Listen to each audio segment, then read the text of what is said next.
ಆದರೂ ಅರ್ಜುನ ಒಂದು ಒಳ್ಳೆ ಆನೆ.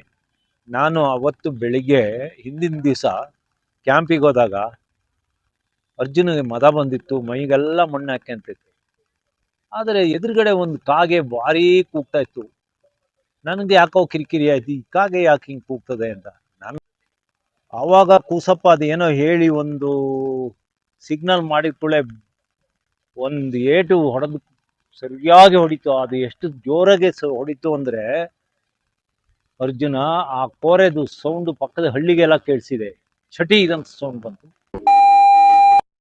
ಹಾಯ್ ಎಲ್ರಿಗೂ ನಮಸ್ಕಾರ. ನಾನು ನಿಮ್ಮ ಬೇವಿನ ಕರುನಾಡು. ನನ್ನ ಮತ್ತೊಂದು ವಿಡಿಯೋಗೆ ಎಲ್ರಿಗೂ ಸ್ವಾಗತ. ಸೊ ನಮ್ಮ ಗಜ ಪಯಣದಲ್ಲಿ ನಾನು ಪಾಲ್ಗೊಳ್ಳೋಣ ಅಂತ ಬಂದಿದ್ದೆ. ನಮ್ಮ ಜೊತೆ ಇವತ್ತು ವಿಕ್ರಮ್ ಗೌಡ್ರು ಕೂಡ ಇದ್ದಾರೆ. ಇವತ್ತು ಅವ್ರನ್ನ ಮಾತಾಡ್ಸೋಣ, ಮತ್ತು ಇವತ್ತು ಅವರ ಅನುಭವಗಳನ್ನ ಕೇಳೋಣ ಯಾವ ರೀತಿ ಇರುತ್ತೆ ಅಂತ. ಬನ್ನಿ ಇವತ್ತಿನ ವಿಡಿಯೋನ ಸ್ಟಾರ್ಟ್ ಮಾಡೋಣ.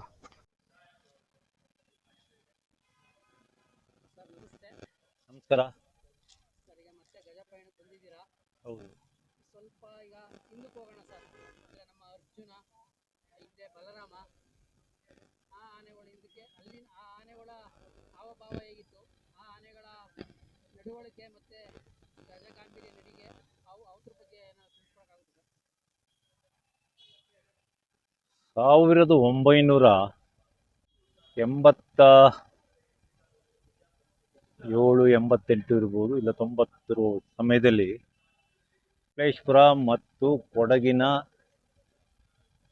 ಮಧ್ಯದಲ್ಲಿ ಹರಿಯುತ್ತಿರುವ ಹೇಮಾವತಿಯ ಬಲದಂಡೆಯಲ್ಲಿ ಒಂದು 7-8 ದಿಗ್ಗಜ ಆನೆಗಳನ್ನ ಹಿಡಿಯಲಾಯಿತು. ಕಟ್ಟೆಪುರ, ಕುಂಬ್ಳಿಬೆಟ್ಟ, ಆಮೇಲೆ ಸಕಲೇಶಪುರ ಭಾಗದಲ್ಲಿರುವ ಹೇಮಾವತಿಯ ಎಡದಂಡೆ, ಅಲ್ಲಿಯ ಕಾಡುಗಳಲ್ಲಿ ಸುಮಾರು ಒಳ್ಳೆ ದಿಗ್ಗಜ ಆನೆಗಳನ್ನು ಹಿಡಿಯಲಾಯಿತು. ಅದರಲ್ಲಿ ಬಲರಾಮನು ಒಂದು, ಆಮೇಲೆ ಗಜೇಂದ್ರ ಇರ್ಬೋದು, ವಿಕ್ರಮ ಆನೆ ಇರ್ಬೋದು, ಹೀಗೆ ಸುಮಾರು ಆನೆ ಹಿಡಿಯಲಾಯಿತು. ಆದರೆ ಅರ್ಜುನ ಆನೆ ಮಾತ್ರ ಅದು ಕೆಡ್ಡಕ್ಕೆ ಬಿದ್ದ ಆನೆ. ಆವಾಗ ಒಂದು 8-10 ವರ್ಷ, 12 ವರ್ಷದ ಆನೆ. ಆಮೇಲೆ ಅರ್ಜುನ ದೈತ್ಯಕಾರಾಗಿ ಬೆಳೆದ. ಆಮೇಲೆ ಅಂಬಾರಿ ಹೊರಕ್ಕೆ ಅದನ್ನ ಕರ್ಕೊಬಂದರು. ಅದಕ್ಕಿಂತ ಮೊದಲು 2005ರಲ್ಲಿ ನಾನು ಮೊದಲ ಬಾರಿ ಆನೆ ಮೇಲೆ ಹತ್ತಿದ್ದು. ಆಗ ನಾನು ಆನೆ ಮೇಲೆ ಹತ್ತಿ ಕಾಡೊಳಗೆ ಹೋಗ್ತಾ ಇರ್ಬೇಕಾದ್ರೆ ಅರ್ಜುನನಷ್ಟೇ ಒಂದು ದೈತ್ಯ ಆನೆ ಒಂದು ಎದುರಿಗೆ ಬಂದು ಫೈಟಿಗೆ ನಿಲ್ತು. ಅರ್ಜುನಿಗೂ ಆ ಆನೆಗೂ ಭಾರಿ ಹೋರಾಟ ನಡೀತು. ಆವಾಗ ಮಾವುತ ಕೂಸಪ್ಪ ಅಂತ ಕಾಣ್ತದೆ, ಕೂಸಪ್ಪ ಹೌದು, ಇಲ್ಲಿ ಆನೆ ತಲೆ ಅಲ್ಲಿ, ಇಲ್ಲಿ ಕೂಸಪ್ಪ, ಅವ್ರ ಪಕ್ಕ ನಾನೊಂದು ಗನ್ ಹಿಡ್ಕೊಂಡು ಕೂತಿದ್ದೆ. ನನಗೆ ಅದು ಅನುಭವ ಅದೇ ಫಸ್ಟ್. ಅದು ನಾನು ಆನೆ ಮೇಲೆ ಕೂತಿರ್ಲೂ ಇಲ್ಲ, ಕಾಡಾನೆ ಫೈಟ್ ಅಂತೂ ಆನೆ ನೋಡಿರ್ಲೇ ಇಲ್ಲ. ಒಂದು ಭಯಂಕರ ಹೋರಾಟ ನಡೀತು. ಅಲ್ಲಿ ಕಾಡಾನೆ ಎತ್ತರದಲ್ಲಿತ್ತು, ನಮ್ಮ ಅರ್ಜುನ ಕೆಳಗಡೆ ಇದ್ದ, ಸ್ವಲ್ಪ ಈ ರೀತಿ ಡೌನ್ ಜಾಗ. ಆದರೆ ಆ ಆನೆಗೆ ಎಲ್ಲ ರೀತಿ ದಾಳಿ ಮಾಡೋಕ್ಕೆ ಎಲ್ಲ ಅನುಕೂಲ ಇತ್ತು. ಆಮೇಲೆ ಆಗಿ ದಾಳಿ ನಡೀತಾ ಇರ್ಬೇಕಾದ್ರೆ ನಮ್ಮ ಸಾಕಿದ ಆನೆ ಒಂದು ಹರ್ಷ ಅಂತ ಕಾಣ್ತದೆ, ಅರ್ಜುನನ ಮೇಲೆ ಹಿಂಭಾಗದಿಂದ ಫೈಟ್ ಮಾಡಕ್ಕೆ ಶುರು ಮಾಡಿದ, ದಾಳಿ ಮಾಡಕ್ಕೆ ಶುರು ಮಾಡಿದ. ಮುಂದ್ಗಡೆಯಿಂದ ಕಾಡಾನೆ, ಹಿಂದ್ಗಡೆಯಿಂದ ಸಾಕಾನೆ. ಅದು ಯಾಕೆ ಅಂದರೆ ಆ ಆನೆದು ಹುಟ್ಟಿ ಬೆಳೆದಿದ್ದು ಅಲ್ಲೇ. ಈಗೇನು ಕಾಡಾನೆ ಫೈಟ್ ಮಾಡ್ತಿತ್ತಲ್ಲ, ಅದು ಅದ್ರದ್ದು ಸಹೋದರನ, ಒಟ್ಟಾರೆ ಅದ್ರ ಕುಟುಂಬದ ಆನೆ, ಹಾಗಾಗಿ ಸಾಕಿದ್ದಾನೆ. ಆಮೇಲೆ ಮಾವುತರೆಲ್ಲ ಬಿಡಿಸಿರು. ಅರ್ಜುನ ಮಾತ್ರ ಭಯಂಕರ ಹೋರಾಟ ಮಾಡಿ ಲಾಸ್ಟಿಗೆ ಮಾವುತನ ಮೇಲೆ ಸೊಂಡ್ಲಾಗ್ತು. ಆವಾಗ ಕೂಸಪ್ಪ ಅದೇನೋ ಹೇಳಿ ಒಂದು ಸಿಗ್ನಲ್ ಮಾಡಿದ ಕೂಡಲೇ ಒಂದು ಏಟು ಹೊಡೆದು ಸರಿಯಾಗಿ ಹೊಡಿತು. ಅದು ಎಷ್ಟು ಜೋರಾಗಿ ಹೊಡಿತು ಅಂದರೆ ಅರ್ಜುನ ಆ ಕೋರೆದು ಸೌಂಡು ಪಕ್ಕದ ಹಳ್ಳಿಗೆಲ್ಲ ಕೇಳಿಸಿದೆ. ಚಟಿ ಇದಂತ ಸೌಂಡ್ ಬಂತು. ಆಮೇಲೆ ಆ ಆನೆ ಓಡಿ ಹೋದ. ಆ ಸಮಯದಲ್ಲಿ ನನಗೆ ಇಲ್ಲಿ ಕಿವಿ ತೂತಾಯ್ತು. ಅವತ್ತೇನಾರ ಅರ್ಜುನ ಸೋತಿದ್ರೆ ನಾವು ಅದ್ರ ಮೇಲಿದ್ದ ಒಂದು 3 ಜನ ನಾವು ಉಳಿತಿರ್ಲಿಲ್ಲ. ಅದಾದ್ಮೇಲೆ ಮತ್ತೆ 3 ಆನೆಗಳ ಹತ್ರ ಫೈಟ್ ಮಾಡ್ತು. ಆಮೇಲೆ ಆ ನರಾಂತಕ ಆನೆನ ನಾವು ಹಿಡಿದು ಆಮೇಲೆ ಹೀಗೆ ಅರ್ಜುನ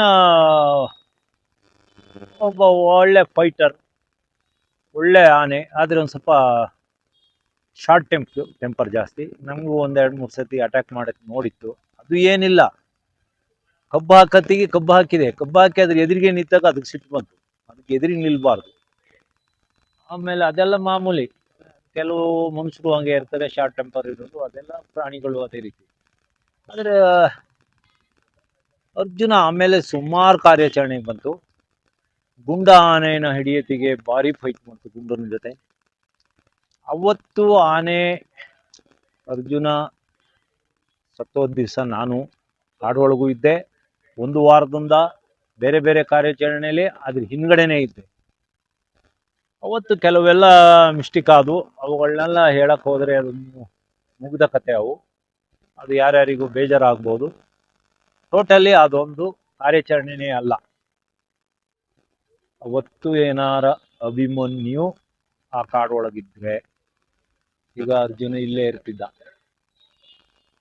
ಆ ಆ ಹಿಂದೆ ನಮ್ಮ ಶಾರ್ಪ್ ಶೂಟರ್ ವೆಂಕಟೇಶ್ ಅಣ್ಣನ ಅಟ್ಯಾಕ್ ಮಾಡಕ್ಕೆ ನಾನು ಅವ್ರ ಜೊತೆ ಇದ್ದೆ.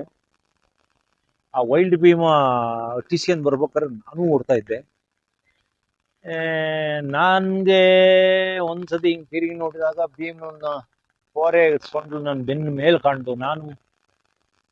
ನಾನು ಸತ್ತೋಗ್ತೀನಿ ಅಂತ ನನ್ನ ಮನ್ಸಿಗೆ ಬಂತು. ಯಾರೋ ಒಬ್ಬ ಮನುಷ್ಯ ಸತ್ತೋಗ್ತೀನಿ ಅಂತ ಹೇಳಿ ಬದುಕಿರೋರಲ್ಲಿ ನಾನು ಒಬ್ಬ. ಅವಾಗ ಸಾಯ್ತೀನಿ ಅಂತ ನಂಗೆ ಮನ್ಸಿಗೆ ಬಂದ ಕೂಡಲೇ ನಾನು ಕಂಪ್ಲೀಟ್ 100% ನನ್ನ ಆಸೆ ಬಿಟ್ಟಾಗ ನನಗೆ ನನ್ನ ದೇಹದ ಮೇಲೆ ಇದ್ದಿದ್ದು ತೂಕ, ನಾನು ಓಡ್ತಾ ಇದ್ದಿದ್ದು ನನಗೆ ನಾನು ಎಲ್ಲೋ ಹಕ್ಕಿ ಥರ ಹಾರಿದಂಗೆ ನಂಗೆ ಅನುಭವ ಆಯ್ತು. ಆಮೇಲೆ ಮತ್ತೊಂದ್ಸತಿ ಆನೆ ಗಿಳಿ ಇಟ್ಟಾಗ ನಾನು ಯಾಕೆ ನನ್ನ ಮೇಲೆ ಅಟ್ಯಾಕ್ ಮಾಡಲಿಲ್ಲ ಅಂತ ಹಿಂಗೆ ತಿರುಗಿ ನೋಡ್ತೀನಿ. ವೆಂಕಟೇಶ್ ಅಣ್ಣ ಪಕ್ಕದ ಕಾಡಿಗೂ ಓಡ್ ಹೋಗ್ತಾ ಇದ್ರು. ನನ್ನ ಎದುರಿಗೆ ಒಂದು 30 ಅಡಿ ದೂರದಲ್ಲಿ ವೆಂಕಟೇಶನ್ ತುಣಿದಾಕ್ತು. ನಾನು ಮನುಷ್ಯರನ್ನ ಆನೆ ಸಾಯಿಸೋದನ್ನ ಅದೇ ಫಸ್ಟ್ ನೋಡಿದ್ದು, ನನ್ನನ್ನು ದುರ್ಗುಟ್ರು ನೋಡಿದ್ರು. ಆದರೆ ಅವತ್ತು ಇವ್ರು ಯಾವ್ದಾವ್ದೋ 2 ಲಾಟ್ಪುಟ ಆನೆಗಳನ್ನ ಕಳಿಸ್ತಲೇ ಈ ಅಧಿಕಾರಿಗಳು ಕರೆಕ್ಟಾಗಿ ಅಭಿಮನ್ಯುನೇ ಕಳಿಸಿದ್ರೆ ವೆಂಕಟೇಶಣ್ಣನೂ ಇಲ್ಲೇ ಇರ್ತಿದ್ರು. ಅವತ್ತು ಅರ್ಜುನ ಸತ್ತೋಗ್ಬೇಕಾದ್ರೆ ಕಾಡೊಳಗೆ ಅಭಿಮನ್ಯು ಇದ್ರೆ ಅರ್ಜುನನು ಇಲ್ಲೇ ಇರ್ತಿತ್ತು. ಆದರೂ ಅರ್ಜುನ ಒಂದು ಒಳ್ಳೆ ಆನೆ.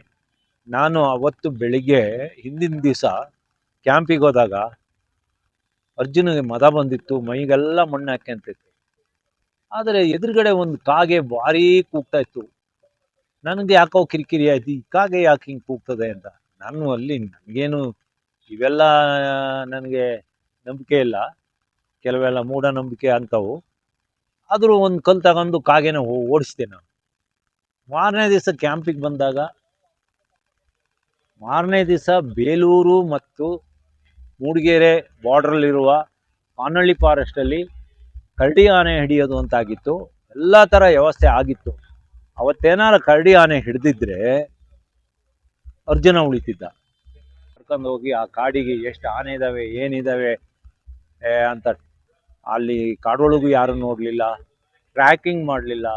ಆನೆ ಹಿಡಿಯೋಕ್ಕಿಂತ ಮೊದಲು ಕಾಡೊಳಗೆ ಹೋಗಿ ಎಷ್ಟು ಆನೆ ಇದ್ದಾವೆ, ಏನು ಆನೆಗಳಿದ್ದಾವೆ, ಮದ ಇರೋ ಆನೆಗಳಿದಾವ, ಮದ ಇದ್ದ ಆನೆಗಳಿದ್ರೆ ಕಾಡೊಳಗೆ ನುಗ್ಗಕ್ಕೆ ಬರಲ್ಲ. ಅದು ಯಾವನು ಮಾಡ್ದಲೆ ಅಂತ ಅರ್ಜುನನಂತ ಆನೆ